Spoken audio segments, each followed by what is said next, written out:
The Massacre of the Innocents, a reflection on faith, fear, and God's redeeming grace. When Herod realized that he had been deceived by the Magi, he became furious. He ordered the massacre of all the boys in Bethlehem and its vicinity 2 years old and under, in accordance with the time he had ascertained from the Magi. Then was fulfilled what had been said through Jeremiah the prophet. A voice was heard in Ramah, sobbing and loud lamentation, Rachel weeping for her children, and she would not be consoled, since they were no more. Matthew 2 verses 16 to 18. A heart enslaved by fear and power. Herod the Great, king of Judea, was infamous for his paranoia and insatiable lust for control. History records his brutal actions, including the execution of close family members he suspected of threatening his rule.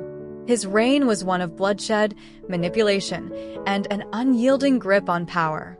When the Magi announced the birth of the newborn king of the Jews, Herod's fear morphed into a calculated and ruthless plan. Unable to pinpoint the Christ child's location after the Magi were divinely warned to avoid him, Herod resorted to unspeakable cruelty, the massacre of all male children 2 years old and under in Bethlehem and its surroundings. The innocents, the first martyrs for Christ. Though historical estimates of the number of lives lost vary, the tragedy of the holy innocents stands as an eternal testament to the consequences of unchecked fear and pride. These children, unaware of their fate, became the first martyrs for Christ.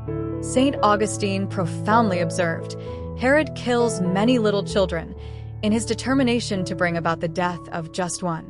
And while he carried out this most celebrated and cruel slaughter of so many innocents, he was himself the first one he slew by such an utterly wicked deed. Yet their deaths were not in vain. In God's divine wisdom, their sacrifice was transformed into eternal glory. Though their earthly lives were brief, their crowns in heaven are everlasting. Timeless lessons for Christians today. One evil exists, but God's plan prevails. The story of the holy innocents reminds us that even in moments of divine joy, such as Christ's birth, evil actively seeks to disrupt God's plan. Yet the gospel assures us, the light shines in the darkness, and the darkness did not overcome it. John 1 verse 5.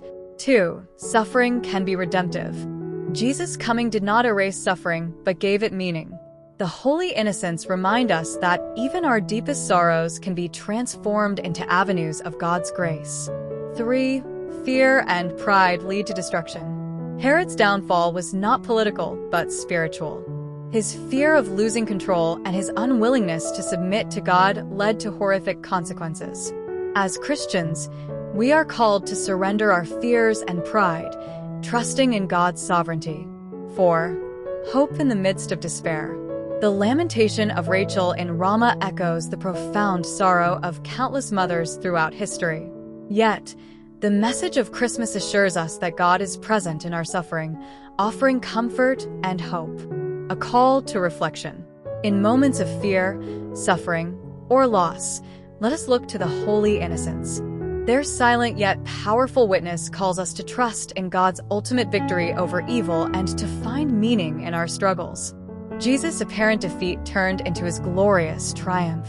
So also with these innocent children, their cruel and tragic deaths have been transformed by God, and they will forever be honored in heaven. As we reflect on their sacrifice, may we live with unwavering faith, hope, and trust in God's eternal plan, confident that every tear will one day be wiped away. He will wipe every tear from their eyes. Death will be no more. Mourning and crying and pain will be no more, for the former things have passed away. Revelation 21 verse 4. Let us hold fast to this promise and walk in the light of Christ, even in the face of darkness. Thank you for watching. Please like, share, and subscribe. God bless you.